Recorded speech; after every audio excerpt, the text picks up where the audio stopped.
go slow with this stuff. Don't be afraid to take your time and make sure that you're really thinking about the end user in all of these strategies that you're doing and that you're seeing. How is this going to impact my end user? How is it going to impact my customers at the end of the day?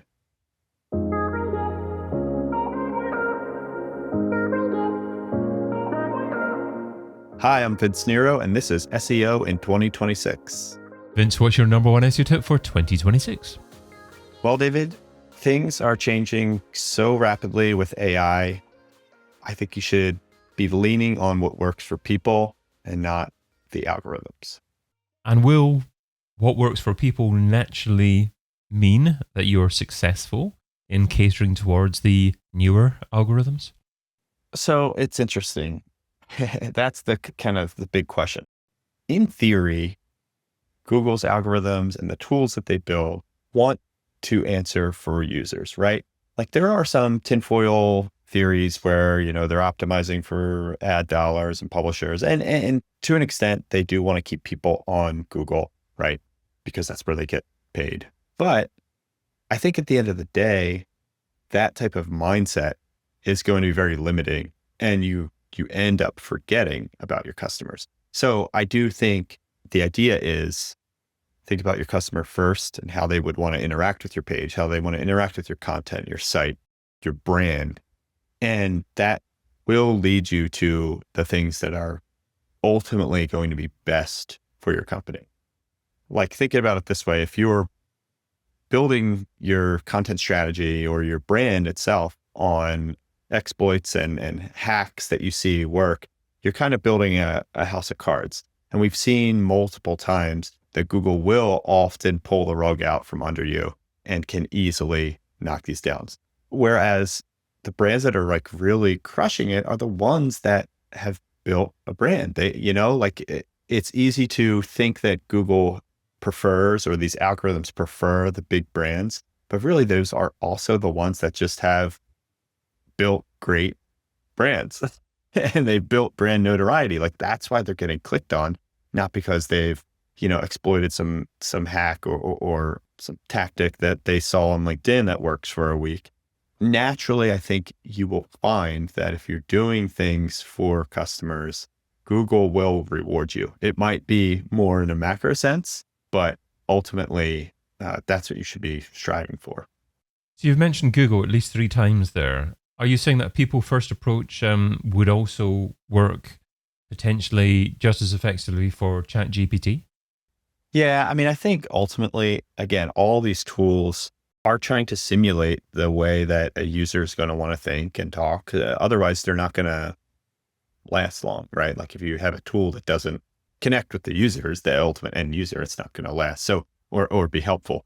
And I do mention Google a lot because although ChatGPT is used, Google still has a vast majority of the market share. And specifically, like when I say AI too, I think you roll in the like AI overviews into that because people are still using Google in a big way. So yeah, Google's kind of a catch-all term, and because they have been the market leader, and I'm sure like ChatGPT is starting to take some eyeballs away, but I think it's the same thing. You need to kind of be more aware of building your brand and doing it the right way for your customers, rather than just trying to do something that you heard on LinkedIn that somebody got a couple more citations on ChatGPT because they did some funky little spammy thing. Funky little spammy thing. Now, you also advocate to keep testing. And what does this mean? What are you testing, and how do you go about doing it?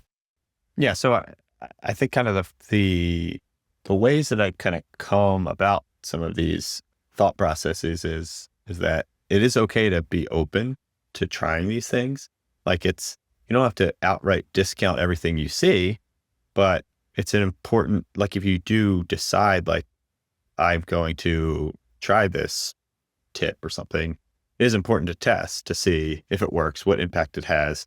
And so that kind of testing mindset and like dipping your toes in the waters, I think is going to help mitigate some of the risk, that kind of house of cards analogy I was saying, or like Google pulling the rug out from under you. Like, let's see if this works. Let's see if I start scaling it, how much it's going to impact. I think the funny thing about this era that we're in AI is that it's really easy to scale some of these things and really easy to put your foot on the gas because AI has made it easier to do some of these tasks. So for instance, let me give you like a concrete example. One of the ways that people have seen help you get noticed in AI overviews and ChatGPT is getting your brand included in these like best whatever roundups, best podcast company roundups, best, digital PR tools. So you could easily spin out hundreds of thousands of emails to websites and ask them if they want to write a post or if they have a post, if they want to include you. The long-term goal, you don't want to just appear on every single website, right? Like, it's more important to think about your end user. You want to be where it's most relevant. You want to be on a quality website where someone's going to see your name on there and be, well, this site that I trust mentioned BuzzStream, so therefore maybe I should trust BuzzStream. Whereas just like getting your brand mentioned on these random low quality sites, that might work for the algorithm for now, but I think we are still a little farther away from these LLMs and the AI technologies that are giving these answers for kind of discerning some more of like the authority piece. We also saw another example here. We saw this with, remember back at, it was like, I guess a year ago when AI was first kind of really coming on the scene, somebody posted on LinkedIn that they had, figured out the SEO hack or the AI hack, and they used AI to basically replicate all of the content that their competitors had, and their content, you saw the traffic went up, and this guy was boasting about how much he hacked it. And like within a week, Google caught on, tanked their site. And so it could happen that easily, but, just because to show you that, like, again, just because you see that somebody else is doing it doesn't mean you should be doing it yourself. Like, I would test it a little bit, test a few of these pieces of content if you're going to spin it out and see what impact that has. Is it negatively impacting you? Are your customers talking about it? Are you finding customers from these? So that kind of mindset, again, I think is going to help future-proof some of your strategies. And how do you know what to test to begin with? Do you just go by the perceived authority of a website that you'd like to be featured in, or do you analyze your competitors to see what they're doing and try and replicate what they're doing and where they're appearing? Yeah, I mean, really depends on like what we're talking about, I guess, but let's keep on this example of like, showing up in these like best roundup type posts. If I wanted to test that for BuzzStream, I would personally start with the more quality websites, right? And then if I'm seeing stuff working from that, like maybe then work your way down to like the more medium quality ones and see if things start to drop off. And then, yeah, it's just kind of looking at a number of things. I mean, I want to see how that impacts my visibility in AI overviews, but I also want to make sure that's not impacting things like my overall rankings, right? Because I still care about rankings. I want to understand how it's impacting my traffic to the site, or ultimately conversions, right? Am I getting more conversions from this kind of stuff? So you can get as scientific as you want with this, like set up a control group and do it that way. And some of it comes down to scale, right? Like, you're not going to get a super scientific, result or test if you're only testing like 2 or 3 pages here. So some of it is going to have to kind of be based off of your gut, I think, too. But, when I say testing, I kind of also mean just like dipping your toes in the water too, and just kind of seeing how things work and how they impact your brand in various different ways. And do you also try to divide the people that you're targeting up into people that are likely to be customers versus people that aren't, and actually try and optimize more for them? And if so, how do you go about doing that? Yeah, I mean, that's another great way. It's that there's, in the SEO world, I think there's always going to be that like push and pull of like, am I doing this for the algorithm, for rankings, for exposure, or am I doing this for the end result, which is always going to be sales, money? It really depends on who you ask, I think. But like realistically, if you're an agency, for instance, and your goal, your KPI is traffic or your KPI is citations, you can get all the citations and traffic and rankings in the world. But if they don't ultimately lead to dollars for your clients, they're still not going to keep you around, right? They're still paying you money so that they ultimately get more money. So I think there always has to be that a kind of eye on the prize whenever you're thinking about this stuff. And the good agencies are the ones that will push back on that kind of thing. Like, yes, my goal is to bring in links, or yes, my goal is to bring in leads. But if you're bringing in low quality leads, or you're bringing in links that don't ultimately helping the bottom line, you're not going to last. So that's again why I think with any of this stuff, you're talking about, algorithms and AI changing and people talking about their strategies that they've figured out how to, spam their way into citations and whatnot.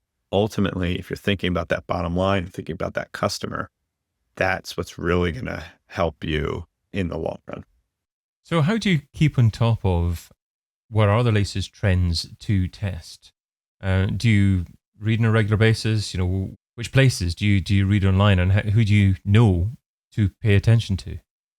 Yeah, well, so there's a couple newsletters that I like to follow for like AI stuff. I mean, really, I think the thing I'm trying to do nowadays is like not get too overwhelmed with it.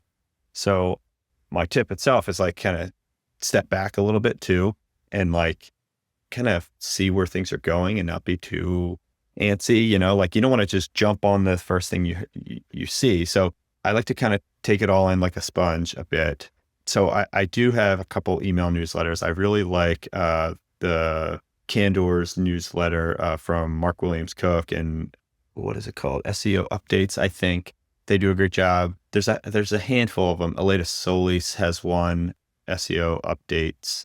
Stacked Marketer is also one I just started recently looking at that does a great job of just like in general showing marketing, things. And like, I'm not a marketing generalist. I'm very much like a content marketer that focuses in on like SEO and digital PR, but like understanding what's going on in marketing in general, I think is very helpful. I think in LinkedIn, I have a few people that I just kind of really try to keep in touch with because I see that they're super smart and like pretty much everything that they say tends to align with the way the industry is moving. Mark Williams Cook is one. Lily Ray is another great one. So yeah, I think it's kind of picking the people that you find say insightful things, the ones that are, maybe not too quick to jump on the latest fad. I like people that kind of will poke holes in some of these kind of more clickbaity posts that you see out there. They seem to be just really the kind of thinkers that we need are people that are going to be a little more wary of jumping on the latest fad. Well, I think all the names you mentioned are part of the present Majestic in SEO in 2026 series, or have been or will be. And by the way, Aleta Solis's email newsletter is called SEO FOMO. SEO FOMO, right? Great. Okay, so Vince, what was the key takeaway from the tip you shared today? I think the key takeaway is just to go slow with this stuff. Don't be afraid to take your time and make sure that you're really thinking about the end user in all of these strategies that you're doing and that you're seeing. How is this going to impact my end user? How is it going to impact my customers at the end of the day? Vince Nero is Director of Content Marketing at BuzzStream. Find out more over at buzzstream.com. Vince, thanks so much for being part of SEO in 2026. Thanks so much for having me again, David. I've been your host, David Bain. Get your copy of SEO in 2026, the book, over at SEOin2026.com.